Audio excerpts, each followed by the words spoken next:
Hi, I'm Markus, and you're listening to Business Spirit. I run a six-figure mentoring business, and I'm scaling it to 1 million, without ads or cold DMs or any other bullshit. On this podcast, I share my everyday life, the behind the scenes, my identity shifts, my energy, manifestation, and all the other stuff no one really wants to talk about. So glad that you're here. So let's go. Okay, welcome. Welcome to a new episode, and this is the December edition. Well, the December edition, I mean, this is a very special edition because, well, you can't help it, but everywhere you look on social media, in the press, everybody is talking about New Year's resolutions and what your plans are for 2026. And everybody's having, his or her own best method to ensure that you will finally achieve your goals, which you were all year long dreaming about. And yes, making goals is essential, but in today's episode, we will cover a little bit about the psychology on why most people won't actually achieve their goals, never ever, and what it is, and why it has to do with planning as such. Because planning is, in one way, the root cause of why you are not achieving your goals. It's not that you don't have a plan and that you don't need a plan. Yes, of course, I mean, you need to have a direction. But planning as such, planning as you've been taught to, is the reason why you keep staying stuck at where you are. So let's dive a little bit deeper into that, right? We all know that making a plan, right? I mean, I bought myself also a planning tool here and to plan my goals, my steps on what I want to achieve next year as well. And yeah, next year I want to stabilize my English business to really stable 50K months. Whereas it's not about the money, but this is for another episode. But anyhow, regardless on where you are with your business and business and life, right? So that you might be starting off just having 5K months or 10K months, or whether you are already in a financial stable situation where you don't need the money, but you're able to want it. And that your life has also developed in such a way that, I mean, you get up almost every day with a smile in your face and say, yes, I mean, I'm going through up and downs, but it's all worth it. And I'm enjoying every second of it. So regardless on where you are, January or December and January are those 2 months where you are forced to think about your past achievements and also plan ahead on what you want to achieve next year. And this morning I woke up and I was thinking about all the time when I was planning for the next year.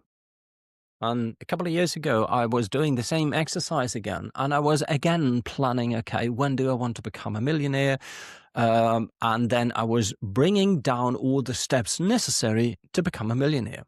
Of course, I needed to raise my prices. So at that time, I think I was making, the last time I was working, roughly 1,000 or 1,200K per day. So I needed to raise my prices, so not only to make 30K per month, but also to 50 and 100K per month to really come to 1 million.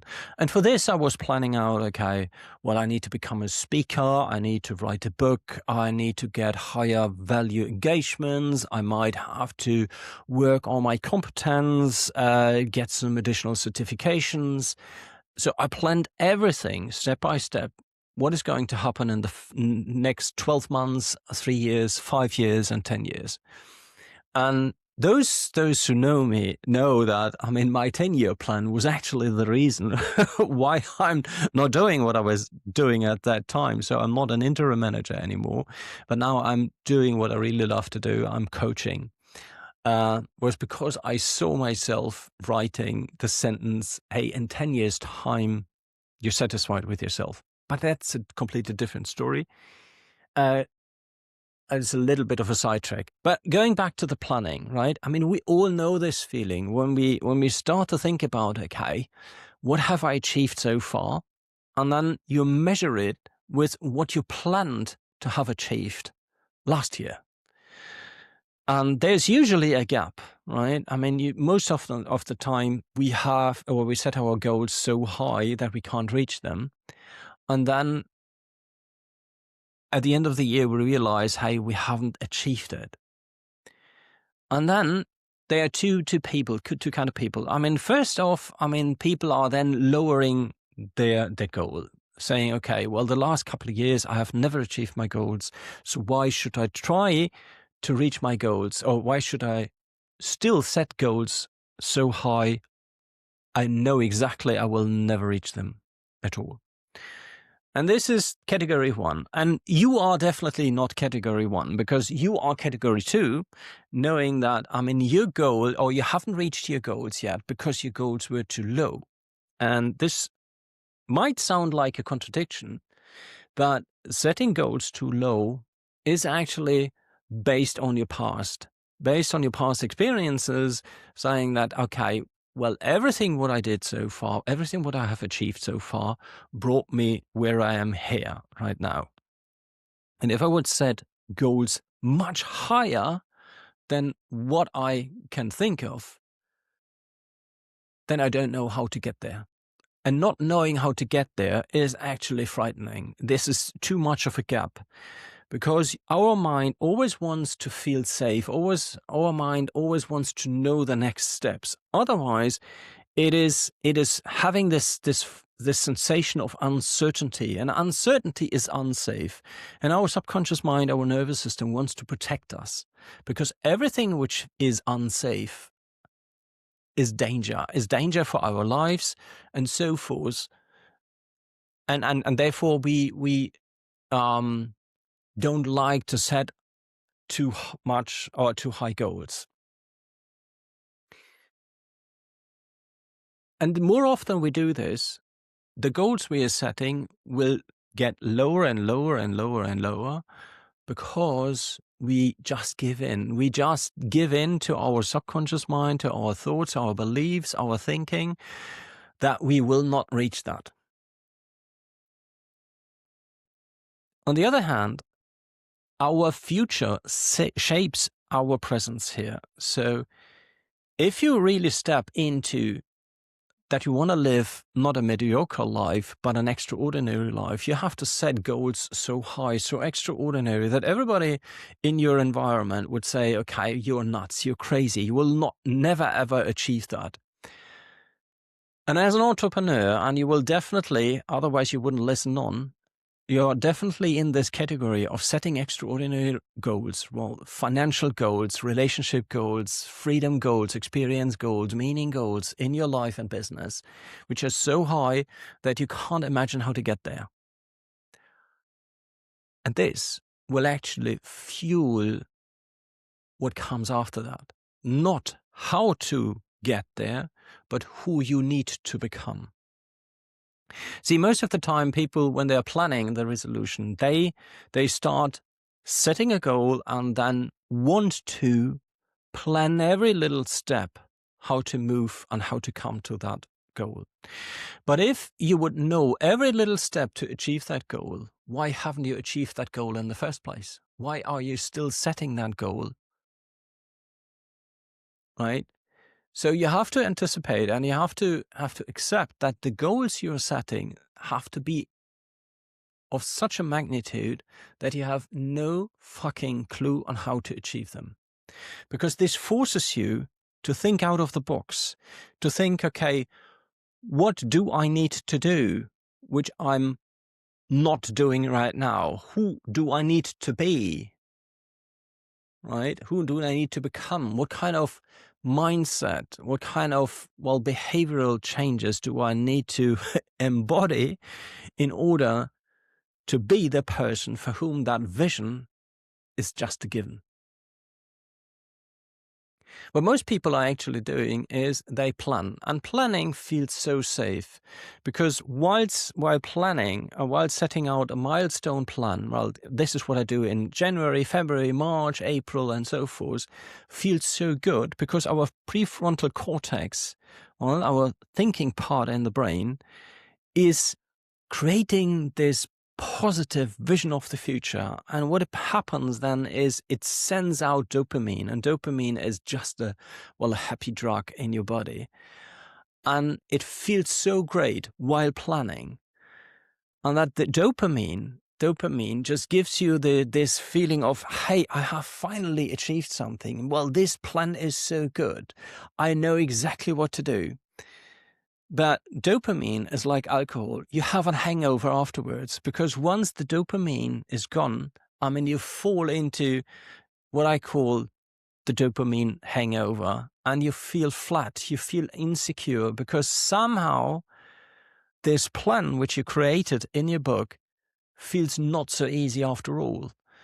Now you feel that, where you are right now and where you want to go and where you want to be, in between there's a huge gap. And this gap feels so frightening, because you have to do so many different things. It might be so many different choices that you are really afraid to make the first step. Because after all, your subconscious mind, your nervous system is running the show here. And if the subconscious mind feels that it's unsafe, or it feels that it's insecure, you will not move. You will turn into flight mode. You will procrastinate. You will go into freeze mode, but you will definitely not do the first step. And this is actually also the case, or the reason why most productivity coaches, right, from the traditional point of view, state, okay, whatever you do with planning, do the first action immediately within the first 48 hours or 24 hours, so that you see that you're not just planning, but to do something. But this all applies to ordinary goals. To ordinary goals where you know and plan the steps which are lying ahead of you. We as entrepreneurs, we have big visions and we have no fucking clue how to get there. So ordinary or traditional planning isn't working, right? So you will also not sit down and make a plan on how to achieve your yearly goal.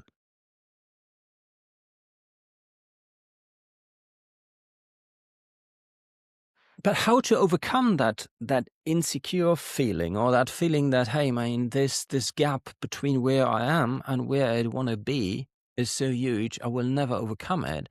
And how do you then step into that person who really knows what to do? This is not asking, okay, what do I need to do in order to achieve my goals, right? Like the ordinary planning. Because the ordinary planning asks, okay, what are the first steps? What is the second step? What is the third step? What kind of projects do I need to kick off, right? So these are the ordinary question, or this is the ordinary question most people are asking. If you really want to achieve extraordinary goals, you have to ask with the what if. What if my goal has come true? What if this has come true? What are the requirements for my goals and my vision to have become a reality? Who do I need to be at that point? So what if my goal and vision has come to reality? Who am I at that point? How am I thinking? How am I moving? How do I treat myself? How do I show up? What kind of routines do I have implemented? What will I have? What will I not do anymore? So you really have to time travel into the future, assuming you have already achieved the goal, and look about the requirements which have to be fulfilled for that vision to become a reality. And this has to start with you, because you are the one implementing the stuff. You are the one working on the stuff. And if your vision, or let me rephrase this, assuming that you are already that person in the future, already that person thinking, acting, working, moving, practicing, like that person who has already achieved that goal. If you would do this right now, wouldn't it be easier to come to that place? And I always compare this to running, right? Because I'm a runner, right? And my plan for next year is not only to again run half marathons, but also to run my first marathon, so the 40-ish kilometers. At present, this seems out of reach in a way, but I'm a runner, so I know that it's not about me doing the reps, but it's about me becoming the runner for whom training becomes quite natural, that I need to train 3 or 4 times per week in order to reach my goal. And this not by forcing, this is not by a to-do list, but just by being the runner for whom a marathon has become the natural thing to do.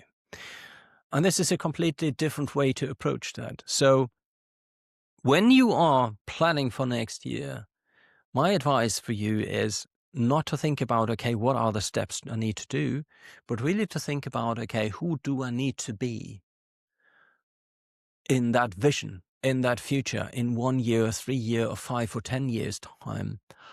How is that Marcus, how is that person reacting, thinking, feeling, doing stuff? And bring it back to the current version, bring it back to the current present, because the future then decides how you act in the now.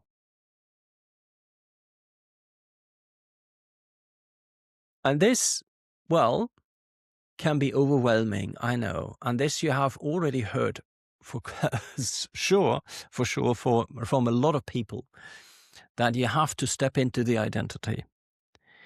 And here's still the thing, right? I mean, if you are doing too much at the same time, then your system will shut down. If you immediately project yourself into the 1, 3, 5, or 10 years future and try to be that version already now, then it might also be that your nervous system will shut you off and say, okay, this is too much. This is too complicated. Who says that this is going to work? I mean, this is all not a consciously thought, or these are not conscious thoughts, but this is what your subconscious mind is thinking. And this is the reason why you're stuck, why it always feels so great having a big vision, but you find yourself not doing anything. So it's then not only about, okay, who do I need to be in 1 year's time, but reverse engineer. Who do I need to be in 6 months' time? Who do I need to be in 3 months' time? Who do I need to be in 1 month's time? So that you, step by step, move like the required identity. And this is actually what we're doing in Pathways, not in 12 months periods or cycles, but in 2 months cycles. Long enough to really achieve something, but short enough to actually also, well, keep the momentum and also see results. And those 2 months are not, pushing through. On the contrary, this is 2 weeks of planning, of regulating, of calming down, on raising the baseline. Well, or not raising the baseline, but actually setting the new baseline, out of which you step out of your comfort zone and do 6 weeks of work, of being that future version of yourself, the one who needs to be in your future. And by stepping into that future identity for 6 weeks, you will raise the baseline, you will raise the foundation, so that after those 6 weeks, you're walking and thinking and working like a different kind of person. And you have also raised the bar. And based on the raising the bar, you will step by step increase the life, increase the business, increase the money, or whatever. So if you want to learn more about this, below here, there is a link to Pathway. My new year-long program, where we, on a 8-week cycle, go back to where you are, where you want to be, and be very clear on what the next step is, what the next identity shift is you need to do to really work on your business and life to achieve this. Not in a 12-month cycle, but in a two-month cycle. If you want to learn more about this, just click below that, and otherwise leave the thumb up for this video. See you soon.